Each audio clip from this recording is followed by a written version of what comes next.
Мен өзім туралы айта кетейін, өзім білетін адамдар туралы айта кетейін. Қазақ халқы өте ақылды, өте данышпан, өте білімді халық. Мен шетелде көп жүремін. Көп бизнесмендермен араласамын. Көптеген компанияларды білемін. Өзім жақында осы 2-3 күн бұрын Киевте болып, Киевтің 250 ең ірі компаниялардың иелері мен бастықтарының алдында осындай сөз сөйледім. Сол ауыздарын аштырып қойды. Сондықтан мәселе біздің білімдікте емес, бізде ақылды, данышпан қазақ жігіттер, білімді қазақтар жігіттер бастар былай көп. Не көп? Осы нәрсе, осы азықтар көп. Мәселе жүйеде.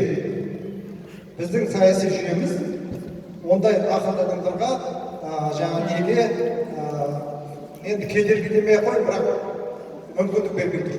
Кешегі өзіңіз мысалы кешегі айтам, мен өзім кеше білген Тенгизшевройл компаниясы көтеріліс болды осы кеше. Тенгизшевройл компаниясы сонда мына құрылыс жұмыстарын қазақтар қарапайым қара жұмыс істейді да, басшылардың бәрі арабтар. Немене ол қазақтар жоқ қой? Көп.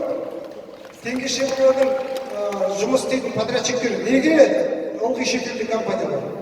Неге қазақ компаниялар болмайды? Енді оның бәрі себептерін сіздер білесіздер. Бүгін ана 30 маусым ресми түрде митингке рұқсат берілген. Ол митинг, ол өздеріңіз таңдауларыңыз, мен оған шақырмаймын. Саясатқа барлық араласатын, ол өзінің шын пікірімді айту. Сондықтан мені неге айтпаңыздар, мен Марманаға шақырды, туатыр, үгіттеп жатыр. Үгіттемеймін. Әр адам өз таңдауын өзі жасау керек. Әр адам өзі пайымдап, біздің бүгінгі ахуалымыз туралы ойлану керек, шешім қабылдау керек. Мен әйтеуір бір уайымдайтын, Қазақстан тыныш болса екен, ешқандай революция болмай, қантөгіс болмай, алға басып саяси өзгерістер болса екен.